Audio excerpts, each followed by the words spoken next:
again, and now we continue with the second part of the same lesson, caught in a blizzard. So let's not waste time and start. I'm reading the chapter, it's chapter 4 on your page number 21. We continue with the journey.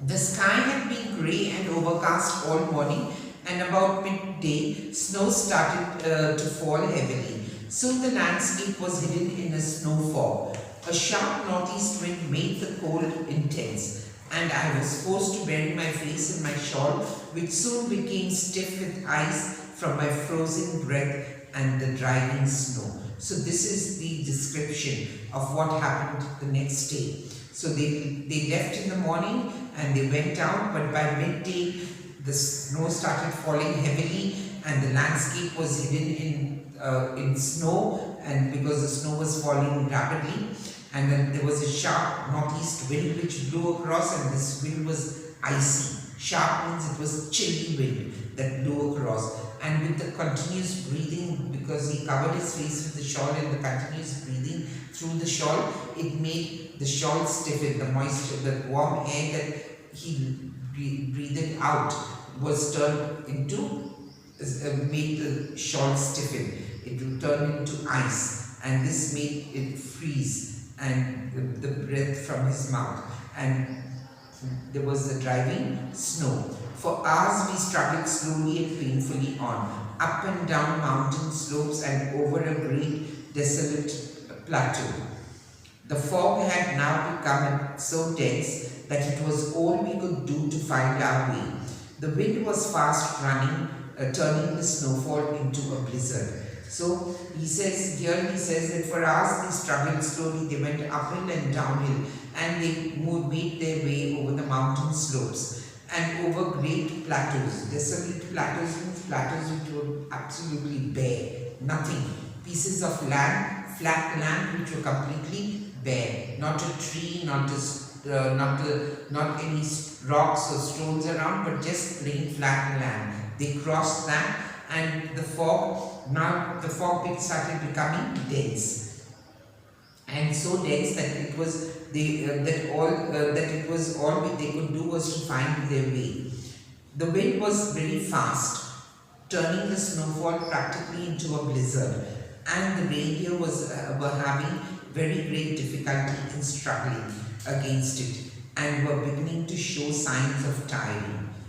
Now and again they would lie down, while the dogs, whose energy never seemed to fade, would race up and down beside them with short, sharp barks, as if to encourage them to go on again. So here it is that, when the blizzard is blowing and the reindeers are pulling the sleigh, they tend to get tired because there's a fierce wind, so they have to move against the wind. So the reindeers get tired and they are struggling, and in the beginning they started showing signs of getting tired.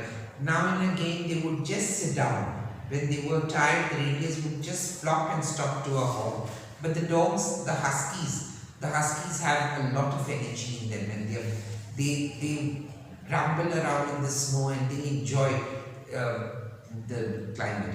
So the huskies kept running up and down as barking at the reindeers, trying to tell them that get up, we've got to move on ahead, to encourage them. In spite of all my furs, I was beginning to feel very cold and was half buried under the snow with which the sleigh had become covered. So in spite of covering and having all his woolies on and everything, he was practically half buried in the snow, because the snow was falling heavily. It covered the sleigh and also covered him. So now and then I pinched and rubbed my face in order to make certain that it was not becoming frostbitten. So when it's very cold and if your body is not covered properly from the cold, you can get frostbite. Frostbite is like the cold wind freezes your face. When you have frostbite and if your nose is left open, it freezes the nose and your nose can just fall off, and you will not know that it has fallen off. There's no bleeding, nothing, because everything is frozen. So it just falls off in frostbite. First it tends to turn a dirty black color. The part of your body tends to turn a dirty black. and then it starts swelling, and then it just falls. After it falls and when everything is over, the pain is terrible. So you have to be very careful about frostbite. Frostbite is the worst enemy for the humans. So here he said, so to avoid that, you rub your hands together to get heat. So you rub your face, you rub your hands, you rub your toes, so you give it a warm massage so that the friction of the heat keeps it warm and you avoid frostbite. So he was certain that it was not becoming, he was rubbing his face in order to make certain that it was not becoming into a frostbite. The hours passed slowly by, till at last darkness fell. Still we plodded on, the reindeers making hardly any headway. The hours passed and the travelling was turning slower and slower, and the reindeers moved on. Plodded on means they literally dragged themselves on, and they didn't make much headway. They didn't cover a lot of distance. Make headway means they didn't cover a lot of distance. While the wind moaned and screamed like a live thing, the blowing of the wind was very eerie, and it made it sound like some live human being was screaming and screeching. So this is a very good explanation. And the snow whirled in wild gust against our faces. And the snow, because of the wind, the snow was being pushed into the air, and the snow was just moving around. When you have a terrible wind blowing, the snow also blows along with the wind, and it was moving around against their faces. As we crossed the great Storvanton Lake, now they were crossing the Storvanton Lake. So this is a lake which was 7 miles long. Now in these icy weathers, of course, the lake had frozen over, so you can just walk over the lake. The wind swept with such increasing fury that I dared not lift a corner of the shawl covering my face. I was beginning to wonder if this nightmare drive would go on forever, when at last I felt my sleigh come to a standstill. So he was crossing the lake, the Storvant Lake, and then the wind was also blowing. He did not bother to take out the shawl that was covering his face because he wanted to keep his face safe from frostbite. And so he was beginning to wonder also, okay, how long more do they need to travel and go on ahead? And then all of a sudden, the sleigh came to a halt. It was so dark to see the others, and for one horrible moment, I feared that my reindeer had become untied from the back of Pierre's pulka. So he was worried whether his reindeer, because it stopped. So when they are traveling, they travel in a line, like in a train. They travel in a train. So there's one sleigh ahead and another sleigh. But each one is attached to the other because of a blizzard or a storm, or if one goes down, so that the other can pull them. So this is why they always attach one sleigh to the other sleigh. And suddenly he stops and felt horribly feared, and he thought that his reindeer had got untied from Pierre's sleigh, Pierre's pulka, and that he had been left behind. And then to be left behind alone in the wild, in the wilderness, is terrible, and especially on a night where there's heavy blizzard. So he was a bit scared, and he thought that he was left alone. I was thankful to see the lamp struggling towards me through the deep snow. So suddenly he looked up to see, and he saw that the lamp, who was with Pierre the lamp, was struggling and walking through the snow towards him. Now the snow is also very deep because it's just fallen, so it's like powder, and when you walk through it, your feet go deep into the snow. I could now see that the weary reindeer were all lying down. Even the dogs were subdued for once. He saw that everybody was tired. The reindeers also lay down in the snow. The dogs also sat quietly with their tongues hanging out, and they too were tired, but huddled together, and they were panting with their tongues lolling out. So that's what the description of the dogs. The dogs were all huddled together and they were panting. Panting means when you're tired, you breathe hard, and their tongues were lolling out and they were enjoying, they were sitting and relaxing.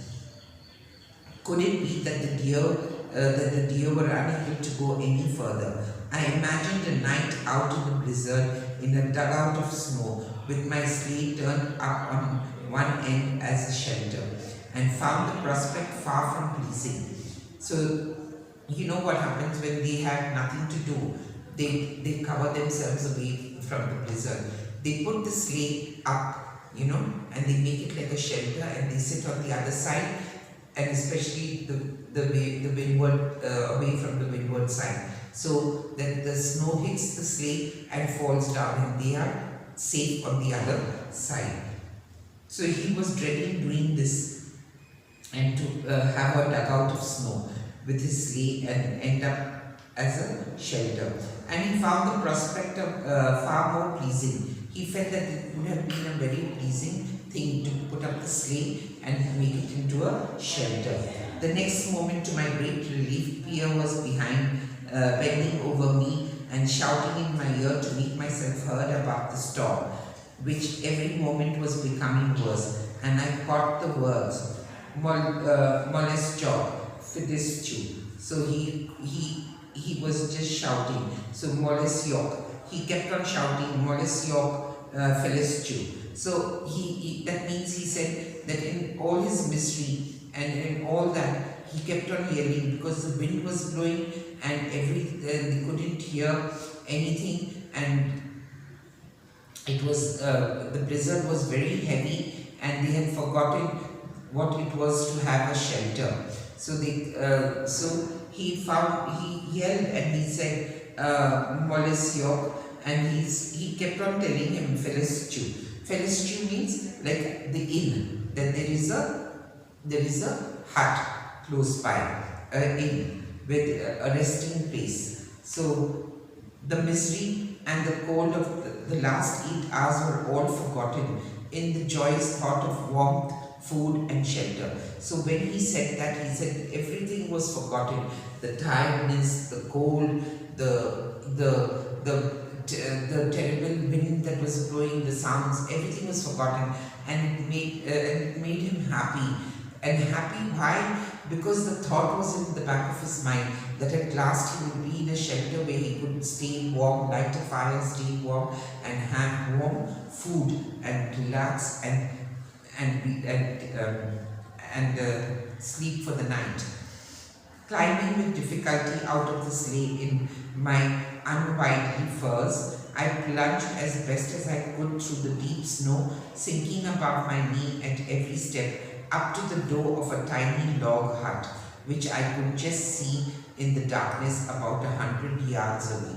So he decided, they left the reindeer in the sleigh wherever it was, and they did not bother to move because they wouldn't move. The reindeers would also curl around each other and keep themselves warm and stay in the blizzard. So he got out of the sleigh and started trudging towards, trudging means walking, literally pulling himself towards the sleigh, towards the log hut, and wanting to go there. And that hut was about 100 yards away, but the distance seemed a lot. But anyway, he started moving along in the snow, and the snow was so deep that every step he took, his foot sunk and till his knee. The snow came right up to his knee. So you can imagine how much of snow had fallen. The fresh snow. When you walk in fresh snow, you go deep into the snow. When the snow settles down, it hardens. Then it's easy. But when there's snow falling, it's fresh snow, so you tend to sink into the snow. So he could just see in the darkness about 100 yards away. Now we finished with this second part of this blizzard, and there is question and answers which you can answer on your own. Read the lesson and you can answer the questions on your own. You have to use the following words and phrases and sentences of your own, there are few words that are given. Try to make them use them in sentences of your own. You've got fill in the blanks. and the words that were used in the passage, and you can use those. The cold was dash and the fog soon became dash. The cold was icy. The cold was icy and the fog soon became heavy. Okay, so that is how you take words from the book, from your lesson, and you do your fill in the blanks. You've got something to select, to think about. Select some other suitable titles for this passage. Here is one taken from the passage itself, A Nightmare Drive. Now they've given you an example. It's over here, Caught in a Blizzard. So they've given you an example of another title, and the title is A Nightmare Drive. A nightmare drive. Now what is a nightmare? A nightmare is something when you come across, when you're sleeping and you have a very bad dream or an experience, a bad experience in your dreams. That is called nightmare. So this was also their travel along in the blizzard and in the cold winds. It was like a nightmare actually, but it was actually a reality. But it felt like a nightmare, that the pain, the trouble, the cold winds. Then the next one is, why did the dogs huddle together? Always people, when they are out in the cold, we always tend to huddle together because the warmth of the body keeps them warm. So they tend to huddle together. Why were the riders' furs unwieldy? The riders' furs were unwieldy because the cold was so much, and then he was dressed up in so many coats of fur to keep his body warm. So it was like unwieldy, like it was huge and heavy over his body just to keep him warm. And he had his muffins on, he had his shoes, boots on, with his stockings on, and fur stockings on, and everything possible. So it was like something unwieldy, It was like a heap, just like a heap of something covered with a lot of fur. So that is why it is called unwieldy. So children, I finished with part 2, and please read it and answer the questions on your own. They are very simple. I will move on and I will see you later, and I will do the next lesson, which is the part 3 of the blizzard.